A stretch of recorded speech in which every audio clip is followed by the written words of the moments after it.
Hi, and welcome to the Talent LNK podcast in partnership with LincolnHR, where we talk all things talent and workforce here in Lincoln. I'm Kaylie Hogan-Schnittker, Director of Talent Strategy here at the Lincoln Partnership for Economic Development. Today, I'm joined in our AOI podcast studio with Mikki Sandin, Assistant Director of Professional Life and Skills with the College of Business Career Center at the University of Nebraska-Lincoln. Mikki, welcome. Thanks, Kaylie. Thank you so much for joining us today to talk a little bit more about hiring and working with international students, whether they're looking for an internship or a full-time opportunity, and maybe breaking down some of those barriers or misconceptions and best practices. So I guess we'll dive on in. Can you tell me a little bit about yourself and kind of your role at the university? Certainly, yeah. Again, my name is Mikki Sandin, and I work in the Business Career Center in the Business College. Before having the role as a career coach and instructor of career services, I was an international business coordinator, and I worked with a lot of international students who took a class that I developed for first semester international students, and then also for students who needed to be employment ready. And so I started teaching this class called Employment Readiness Certificate, which was originally started by Career Services. So when I switched over to Career Services, I've continued that class. And that's how I've learned a lot about employment issues and just some of the barriers and other types of, things that come up with international students as they're trying to find jobs and internships.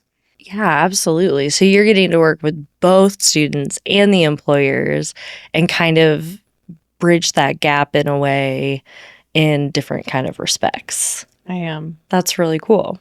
Can you give us a quick overview of OPT and CPT and how they benefit both a student and an employer? CPT is Curricular Practical Training, which is hard to pronounce, but CPT is something that students can actually have during their matriculation. So while they're still going to college, they're able to work off campus as long as it's in an area that's related to their area of study. So a student can get an internship just like any U.S.-born citizen. And basically, the employer signs an MOU that says, I'm hiring this person. They have an internship with us, and it's really no different than hiring a domestic student other than doing this one paperwork. So obviously that's a huge benefit to the international students because they're able to, get out and get that work experience and be a part of the U.S. workforce. For employers, it just gives them more diversity in their workforce. It brings some different skills of these global-minded citizens and their language skills and different ways of thinking that can really be a benefit to the employers. So that's CPT. Then OPT is the optional practical training, and that is after they graduate. Okay. So for all majors, it is a 1-year extension of their F1 work visa. Okay. So basically, the F1 work visa, or the F1 is a visa that they come to study on.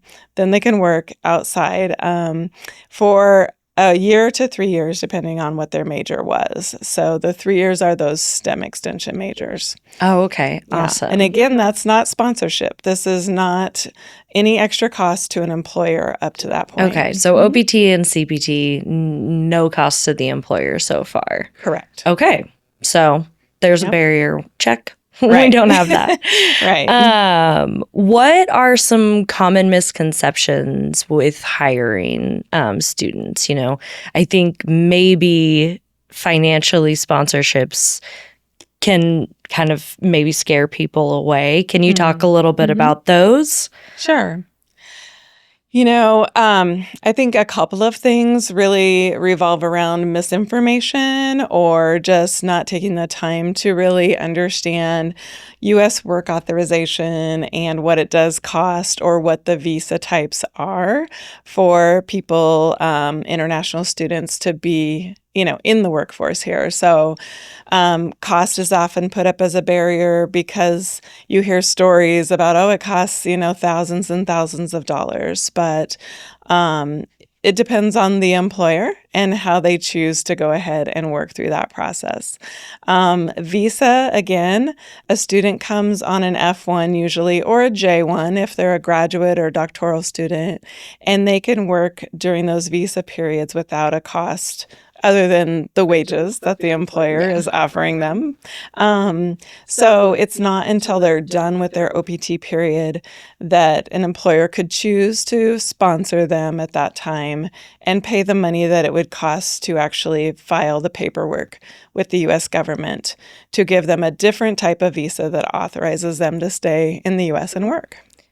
Between like the OPT and that visa, is there a timeline that could be challenging to navigate as well? There is. So usually, every spring in March to April, there is about a 5-day window that employers have to actually file that paperwork. And I believe there's a very low filing fee. Then those H-1B applications are subject to a lottery. So the U.S. government only gives so many visas per year.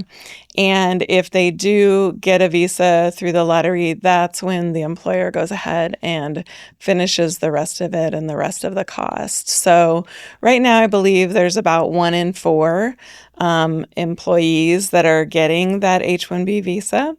And there's a few places where you don't have to go to the lottery, though, like governmental jobs, if they allow non-U.S. citizens, nonprofits, and also like universities or educational systems. So. Oh, okay. Yeah. Well, it sounds like with the lottery system, that could be a barrier, but that's one that I think is a pretty big challenge, or is a pretty big one to try to solve as a student or even as an employer on your own, because that's a whole government thing. But it seems like some of these misconceptions or just better understanding of the different visa processes and sponsorship opportunities is definitely a way we can bridge that gap sooner. Absolutely. Understanding the timelines, the different visas, and where the cost comes in, and just, and there's lots of agencies, including our International Student Scholar Office, that can definitely help with that. And even hiring an immigration attorney is not necessary in many cases. And so there's many different ways to do that and be educated on how both the student and the employer could take advantage of this great talent pool. Yay, that's awesome. Yeah. Well, I'm glad to know that it is. When I think of it in a very nebulous way, and I'm like, oh my gosh, it has to be so hard. But to just hear it talked about in such a simple terms, and it kind of seems like an easy thing for an employer to do. I don't know if it's easy, but I do not think that easy, but it can be definitely worth the process and worth what it takes to retain the talent that you have. And many of these students, if they get that H-1B, are able to work for your company for 7 years. And these days, that's a relatively long time. Yeah, absolutely. Yeah. What is it? Like millennials or 2.5 years is like an average usually. So, yes. And Gen Z workers are probably going to be even less. They are self-proclaimed job hoppers. So, yeah, this is true. I guess we're approaching work a lot differently as we get new generations, which is also really cool. Yeah. What challenges do international students face when just finding these job opportunities? Yeah, that's a great question, because many international students come to universities, come to the U.S. to get a degree, right? They're here to study, make sure they get good grades, are able to perform academically, and many have come from very different academic backgrounds in their home countries. So a lot of times that really focused academic performance keeps them from maybe being involved on campus or looking for those opportunities they've never known about, for instance, internships that are paid and outside of the university. So I think part of it is just having the awareness of many different opportunities in the U.S. versus maybe where they grew up. And being involved in clubs or just actively seeking out your academic advisors, your career advisors, friends and peers from other countries who have done this is really helpful to the international students.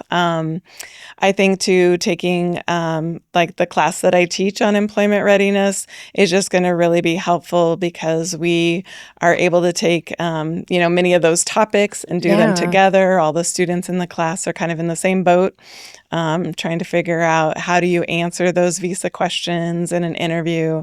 How do you talk to an employer at a career fair? Many of those are experiences they haven't had before. So even the social capital of networking and just knowing the system is such a huge, learning curve. Yeah. Honestly. It really sounds like there's just a large cultural difference in between the way, I would say, natural-born U.S. citizens approach education and how folks from other countries are approaching education, especially if they're way more focused on academics. Because I remember being like, I'm not in enough extracurriculars on top of everything else.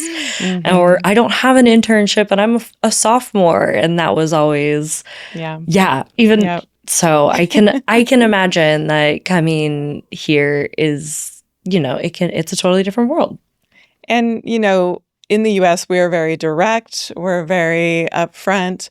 We're not as hierarchical, I would say. So just even more of our flat organizational culture is a huge adjustment for many students. And so they may not ask for things that they don't think that they have the right to ask for, or be able to just navigate some of the conversations that, a student who grew up here in the U.S. has seen modeled for them, has seen, as just a normal way, quote unquote, to talk about jobs and opportunities and ask for higher salaries and things that just might seem really even like, can't come up with the word. Taboo, maybe? Taboo, or just like you honestly don't have the right to ask for that. Yeah, that makes a lot of sense. Like it's not an appropriate thing to do as an employee or as an individual. That's really fascinating. Even I'm learning a little bit more. And we've already had this conversation before. How does career services, I suppose, kind of support both of these students? And you've already talked about your class, but what other ways are you kind of helping with that process? Sure. So our career services is a decentralized model on our campus. And so most of our career coaches in all the colleges are very well equipped to talk with any of our students about how to successfully search for jobs or go to interviews or do your resumes and cover letters and things. And so those services are definitely open to international students. And sometimes it would just take more appointments or more time together to understand these, but with other students, not so much. Everybody's different no matter where you grow up. And so I think just, again, making those services aware that we have a lot of coaching availability. We also offer our career fairs on campus. We offer niche fairs. There's networking times built into some of the classes that we teach. So just like reinforcing a lot of the ways that help you be connected in the U.S. I looked, and one statistic is that 85% of jobs are gotten through networking, which is a really large statistic, and not everybody agrees with that. But, it's hard if you've never lived in the U.S. And so I think career service, just making those statistics and realities more prevalent for the students, helps them have different expectations sometimes too. Yeah, that makes a lot of sense. Yeah. On the flip side, how, as a career center, do you support employers who are going through this process? Sure. With OPT or CPT with a student? I think, again, it's like educating employers on the different processes, just helping them see what website they can go to confirm that from the government. That's a federal type of website that they can go to. And then also just in helping make those introductions, having employers come to, our different opportunities that just make them a little more comfortable with the students and comfortable with the differences and see them as individuals. Yeah, those one classes, I think BSAD is what they stand for, which I think is hilarious. But those are such a good way for employers to start networking and kind of support that network building among students, especially if they are feeling a little nervous about connecting with some of those international student populations. I definitely have enjoyed coming to them myself. So, and I think that just offering internships and keeping an open mind about international students being able to be part of that process is really, really helpful too. Yeah, absolutely. Do you have any success stories from this process in hiring international students, or any companies that have had a really good experience? Yeah, here in Lincoln, I would say that there are global companies such as Sandhills Global, Deloitte, and even like Securitas. Those are 3 companies that I know have hired for internships students that I've worked with. So I think that's been great. Some of them make it known right up front that they don't hire for full-time positions. Others definitely have followed through on that process, including Nelnet. And I do know that they not only have hired them as interns, also on the OPT period, and applied for H-1Bs for, young graduates that they know they really want to keep. And so that's just always really nice to hear, and good to have other professionals in our city who have definitely, learned how to do it, have realized the value of that, and gone ahead and kept some of those great students and graduates working for us. Yeah, absolutely. And what an awesome, it's a great retention story. And like you said at the beginning, the diversity of thought and experiences is so valuable, especially when we are trying to build a really strong collaborative workforce pipeline. Definitely. Well, I have one last question for you. What advice or resource would you share with an employer who might be interested in starting this process of working with international students, or who maybe want to just continue to build their own program that they have? Sure. I think mostly is to connect with the career services in our different colleges or with the University Career Services. If you have any questions, also our International Student and Scholar Office is really our immigration experts on campus, and they help do all of the immigration paperwork for the students. But I think in terms of just a way to research and have a reliable resource, there is one platform called Interstride. So it's just interstride.com. And they do have many free resources on, your 101 guide to hiring international students, your 101 guide to the H-1B process. And again, because they are a platform set up to really help both international students find jobs and be able to find employers who are hiring on CPT, OPT, and applying for H-1Bs. I feel like their resources are really credible, and I've seen them on many other peer institution websites too. So that's awesome. Yeah. We'll have to share that out with our network. Well, cool. Well, Mikki, is there any last final thoughts that you have today before we head out? I love working with international students. It was something that I didn't know was going to be part of my life when I came to the university about 10 years ago, but it's been very enriching for me. And I just see the dedication and the hard work that many of these students have. And they really want that experience of working in the U.S. workplace. They're very curious and eager to learn. And And I really encourage employers, if you have a gap in skills or a gap in just like being able to find different types of people to work for you, to look into this process a little bit and be able to just think about how that could help with the diversity in your own organization. So, and for the students out there, I just tell them, just try to make as many connections as you can with your professors, with your college peers, but any professional that comes on our campus, just try to make that connection, and you never know where it'll lead. Yeah, that is great advice. And I think all college students need to hear that. I definitely remember hearing that myself. Well, thank you so much for being here. It is obvious your passion for this space, not only professionally, but personally. And so it was really great having you on the podcast and just talking a little bit more about international students and job success and what that can look like for an employer who's interested in engaging. So thank you again so very much for having this conversation.